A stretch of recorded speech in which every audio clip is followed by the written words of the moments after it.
Hi guys, I am just going to walk through the PowerPoint presentation with you all and post this to our general channel just so you have some sort of like guided instruction for this week. Kehinde Wiley is a contemporary painter, meaning that he is still alive and working. He is most famous recently for painting the presidential portrait of Barack Obama. And this PowerPoint is just a little bit of information about the artist and his process with an embedded video in here for you guys. So this is the video that we're going to watch together. I'm just going to let it play because this is what we would do in our classroom. And then you guys, I'll pick up with you guys after the conclusion of the video.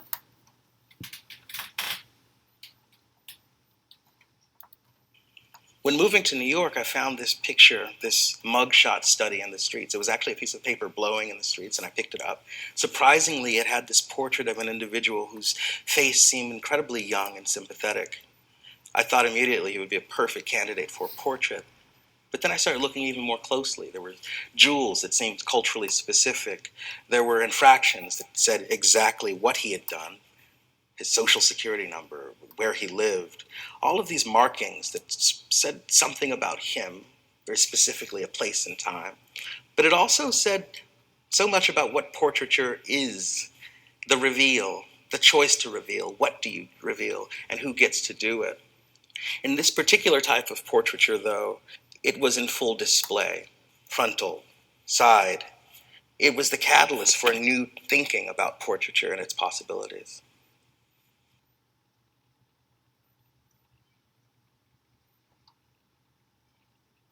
This painting actually is a perfect example of what my process is.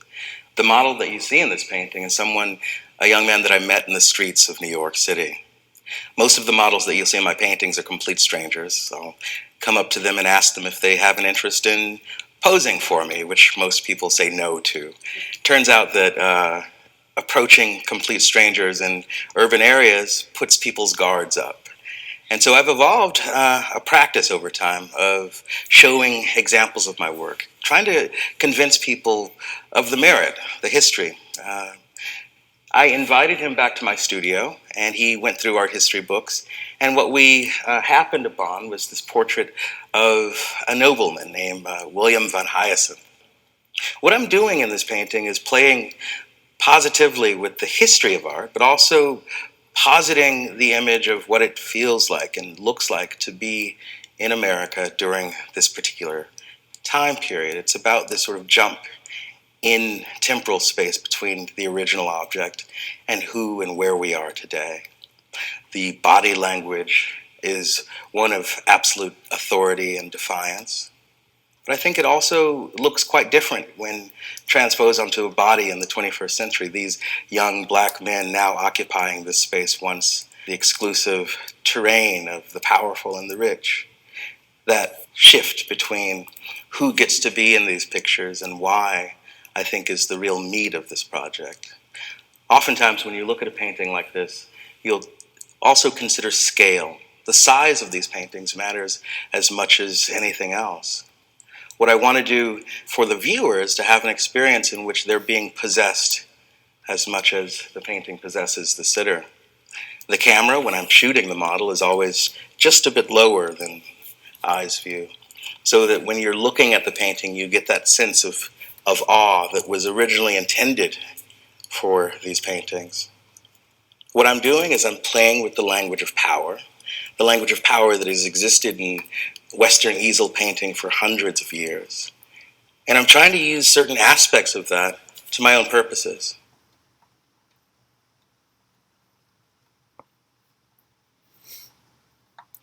Icons are different than the big chest-beating paintings that I created in the past. Icons are demure. They're small. You have to paint them in your lap. And they're loud. They're gold, and they're blinging all out of nowhere. When I was 12 years old, my mother sent me to Russia, and it was an art camp. And it opened my eyes beyond anything you can imagine. Growing up in South Central Los Angeles, my purview with regards to what was possible politically, socially, and artistically was limited. In the Soviet Union, the then Soviet Union, I was able to go to the Hermitage. I was able to go to the Winter Palace and see all of the extraordinary Russian icon paintings. Fast forward all these years, I'm in love with that vocabulary. I wanted to create a body of work that had that same sense of preciousness, that same sense of scale, that same sense of quiet, but also fused the sacred and the profane. This notion of the sacred, pure, untouchable space where divinity rests, sort of muddied and sullied by this perceived notion of the black body. Light is so much a part of the vocabulary of painting that I had to shoot that through every portrait that you see. But after a while, it became such an obsession that I wanted to work with light as a medium itself. And within that, of course, is stained glass. The very ecclesiastical, dramatic specter of light shooting through colored glass is something that really functions quite dramatically when thinking of black skin. How do you use blues and greens and reds to arrive at a sense of blackness? Blackness and lightness, this sort of duality of presence is something that seems almost absurd when talking to a painter, where color has to be a multitude in order to really be effective.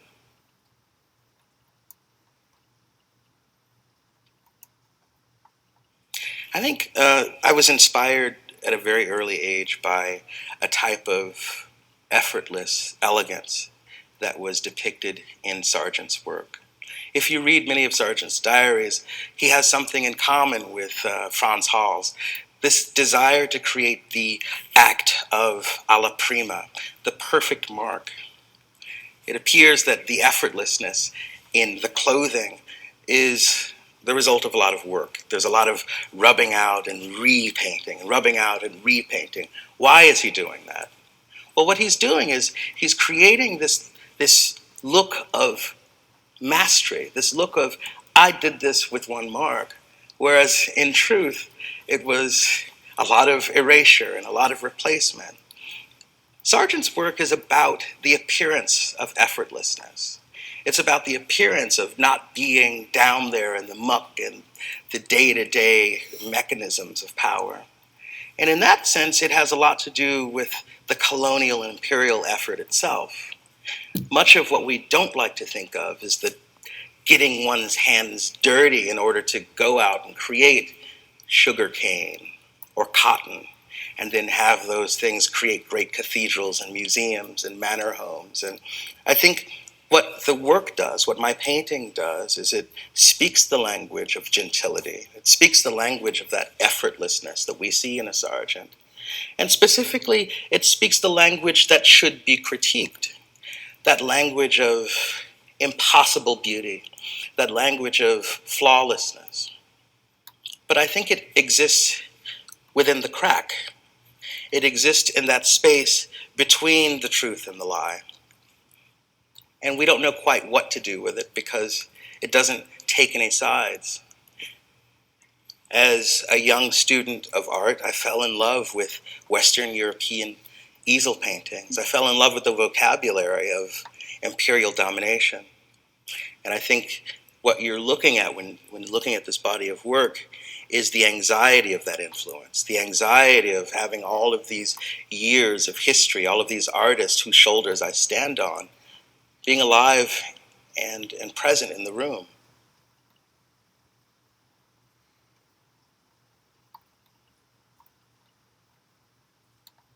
The Dogon Couple is easily one of my favorite paintings out of the Africa series.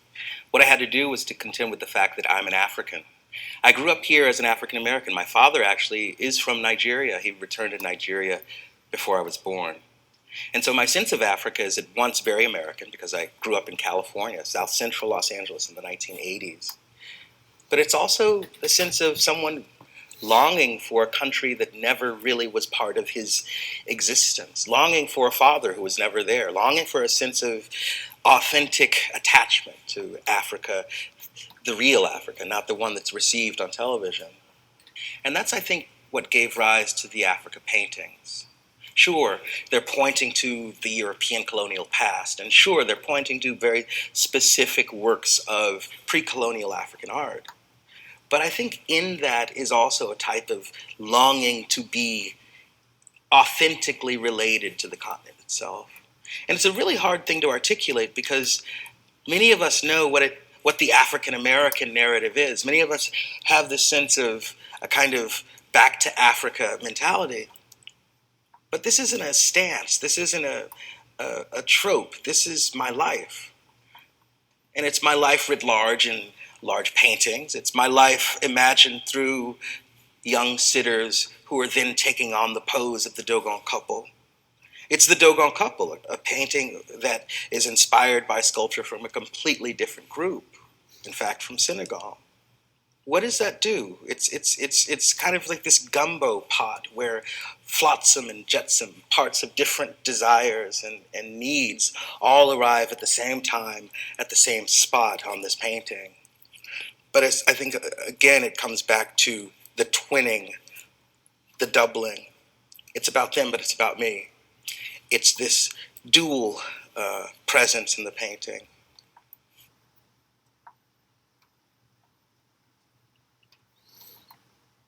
Any consideration of my work has to take into mind the work of Berkeley Hendrix. He is absolutely foundational in terms of my understanding of how can you make the history of painting relevant today. What I love about his work is you can feel the moment. You're in that room at that moment.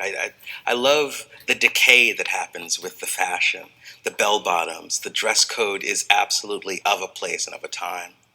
What Berkeley has done is he created a very sort of informal vocabulary for the portrait. The idea that formality drives a kind of stiff self-presentation is a very European, traditional, and classical way of painting, and Berkeley did away with that. What he presented was this radical notion that freedom and clarity are perhaps the essence of Black American culture. The type of self-invention, the type of spontaneity is, at its best, the bloodline that flows through every one of his paintings. Berkeley Hendrix also created this amazing double portrait. And I love doubling in painting. It's a big part of what I do. As a twin, I've been obsessed with this notion of the dual presentation of a subject. That repetition of the two girls, the repetition of two women in painting, you'll see in this exhibition, and I think it draws a very strong correlation to the Berkeley Hendrix tableau.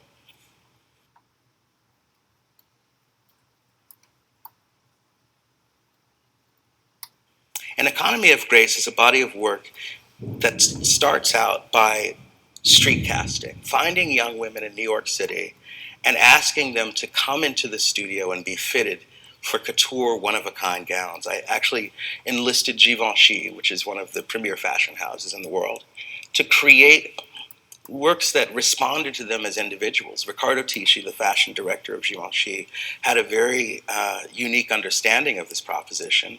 In fact, we walked through the Louvre together and chose specific moments within the history of fashion and portraiture to react to. And so in choosing that sort of very limited set of palettes and terms, he then responded to the women.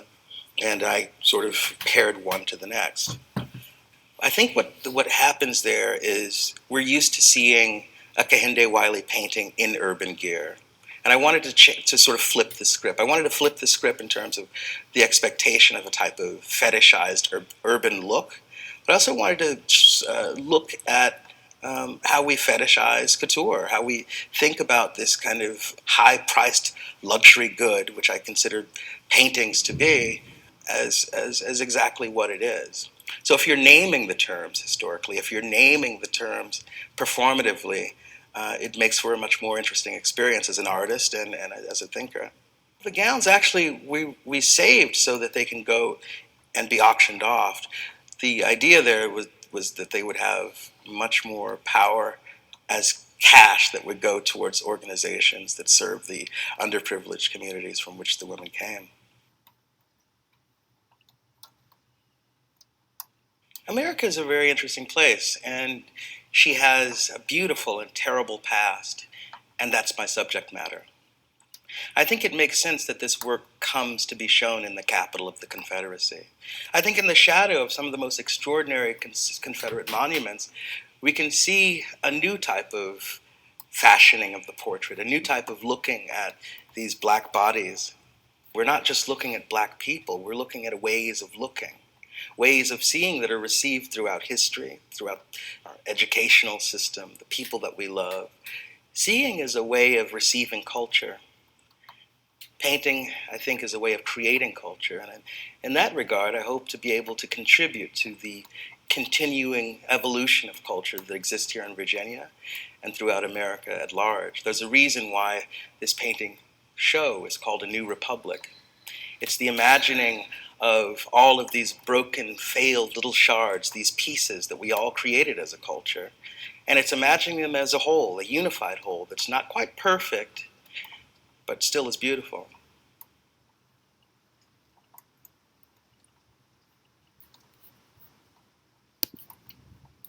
All right, so that was the video portion of the PowerPoint, and I hope that you guys learned some interesting things about Kehinde Wiley and how he thinks about and considers his paintings. This image is from the series Down, and it's a giant, it's shown in the video, it's a giant long kind of panoramic view of a black man reclined in a position that was taken from a famous painting. So that's kind of what Kehinde Wiley tries to do.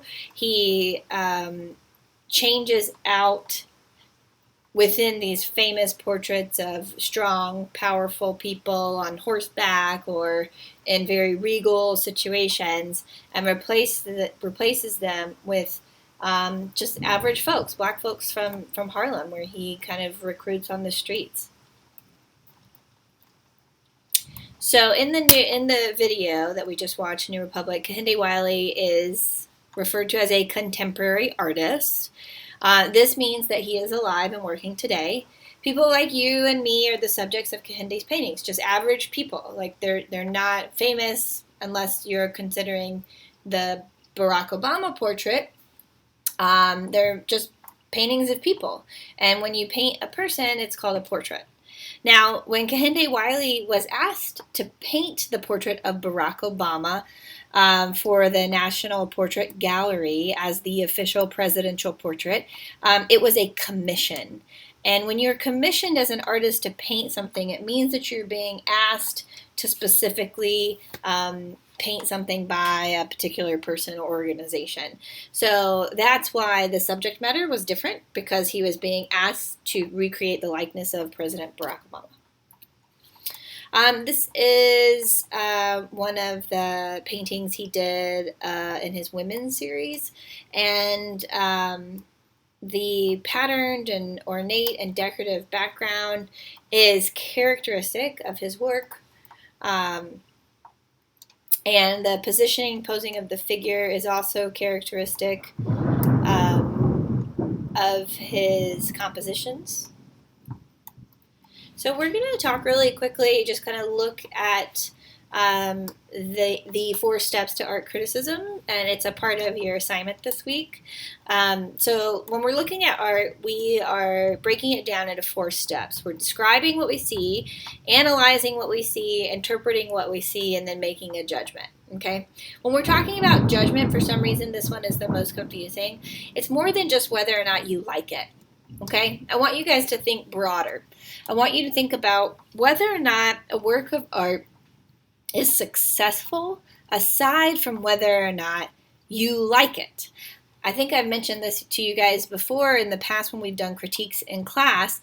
I don't really enjoy landscape paintings, but I can look at, a Monet landscape of haystacks, and I can decide and pass a judgment and create a set of observations that lead me to believe that those paintings, even though I don't necessarily like the subject matter, are successful. So think about whether or not the work is successful and not just whether or not you like it.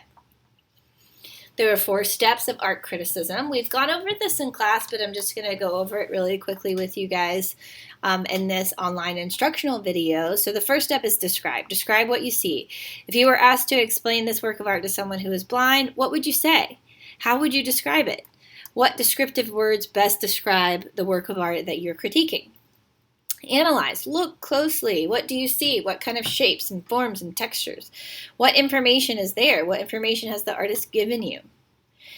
Interpret. Use your imagination. Try and figure out what's going on. What is the artist trying to say? Is there a story? Is there a narrative? Is there something that the artist is kind of leading you through the work of art by directional implied lines? And then finally, judgment. Make a judgment. Back up your interpretation. What makes you have the conclusions that you had? What got you to the conclusion of what the artist was trying to say? What clues did you use to come to that conclusion? It's a really important but very simple process to helping you understand the artwork that you see in the world.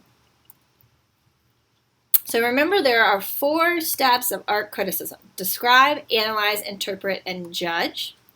This is a close-up of one of the stained glass works that Kehinde Wiley did in 2014. And remember, the little information that you see to the bottom right is your artist. It's the title and the medium, the size, and actually the date. And we refer to the information as a credit line. So artist title, date, and medium information is always somewhere in the bottom right or left-hand corner of where you see images, and it's called the credit line. So these are the 2 images side by side. So Kehinde Wiley's is on the left, and the original that he was inspired by is on the right. Kehinde Wiley uses historical portraits as inspiration for his paintings. Look at the 2 images and really think about what parts Kehinde Wiley kind of borrowed from the original inspiration and the things that he changed. Use your observational skills and your visual aptitude to kind of decipher and break down what parts he took specifically and what parts he ignored. So Wiley sometimes recreates paintings replacing the original figures with men and women of color. It's a really important factor in his work.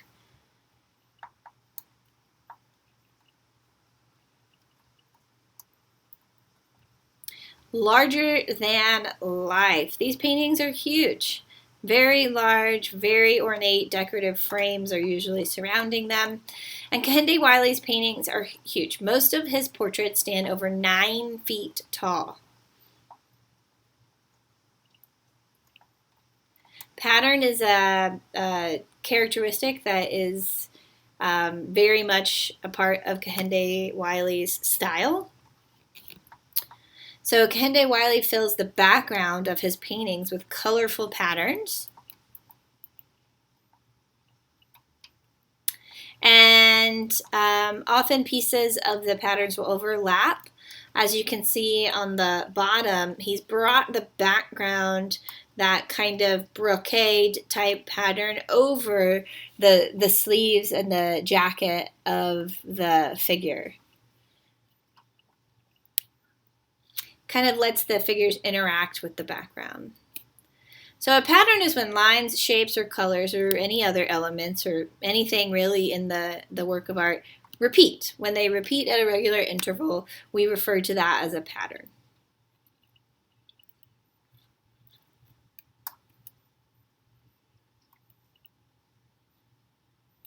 So you can see this painting at the Columbus Museum of Art. You can look at it on their website if you would like to see it more clearly, but why can't we all belong in masterpieces? We don't have to just paint our faces when we're thinking of a portrait. We can get creative with how We interact with the person who's painting us, whether you're taking an image and painting from that photograph later, or whether you're painting from someone actually standing in front of you, which is pretty hard to do nowadays. But think about how you present yourself when you create self-portraits or drawings or characters. Some of you guys create original characters.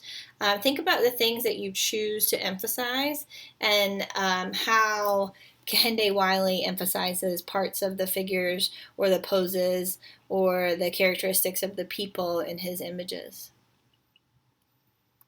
So poses are really important, and how the people in the images are positioned are important to how you interpret who they are, whether they're looking directly at you, whether they're kind of at like a 3/4 position.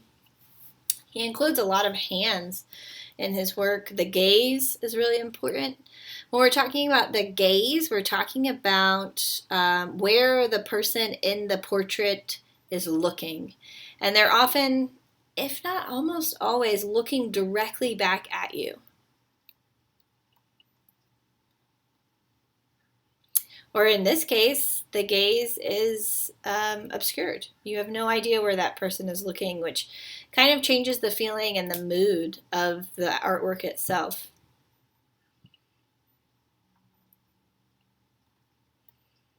And here he presents 3 different views of the same figure, and their gazes are all directly back at the viewer, at you, looking at this image.